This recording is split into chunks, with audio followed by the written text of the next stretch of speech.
यहाँ कोकिल का अर्थ है कोयल, बटमार रास्ते में लूटने वाले ठग, तम अंधकार, हिमकर चंद्रमा, आली सखी, होप यानी कसक पीड़ा, मृदुल कोमल मीठा, बावली पागल, दावानल जंगल की आग को कहते हैं, वेदना पीड़ा, वैभव ऐश्वर्य समृद्धि, चर्रकचू कोल्हू चलने की आवाज़ ध्वनि, गिट्टी पत्थर का छोटा टुकड़ा, मोट खींचना कोल्हू का चरस खींचना।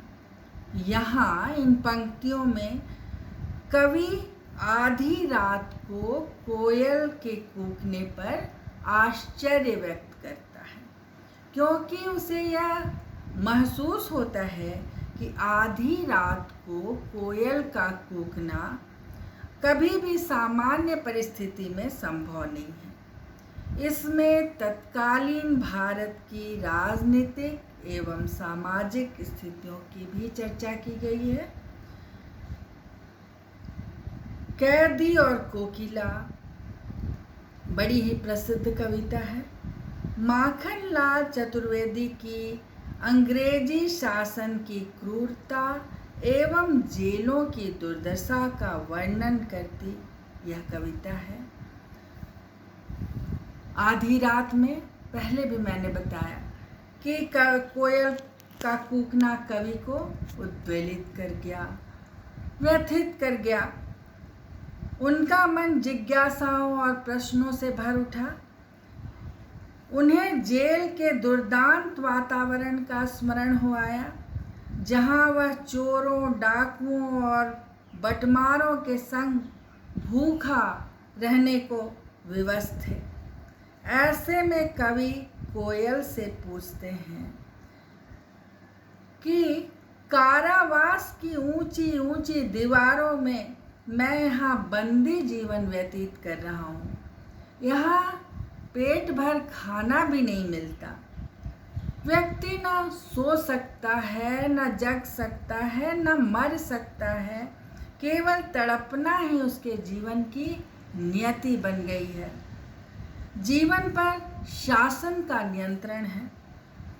इस कालिमामयी अंधेरी रात में कोयल के कूकने का अभिप्राय क्या है? कोयल के कूकने का अर्थ क्या है?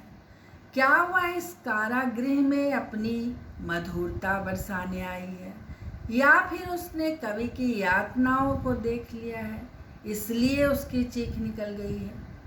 सारे बंदी सो रहे हैं, अर्धरात्रि का समय है। ऐसी स्थिति में कोयल अपना राग अलापने क्यों आई है? क्या जंगल में आग लग गई है जो उससे सहन नहीं हो रही? वह अपना मधुर राग किसे और क्यों सुनाना चाहती है? कवि को लगता है कि वह उसकी हथकड़ियों से अप्रसन्न है। कवि इन्हें अपना आभूषण मानता है। वह कोल्हू की आवाज़ को अपना जीवन संगी और जेल की यातनाओं को अपना गौरव मानता है, क्योंकि कवि एक स्वतंत्रता सेनानी है। यहाँ पर साहित्यिक खड़ी बोली का प्रयोग हुआ है।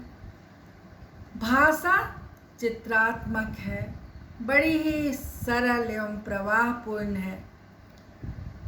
चंद्रमा और कोयल के साथ कवि ने मानवीय संबंध स्थापित किया है। प्रश्न शैली का बड़ा सुंदर प्रयोग हुआ है।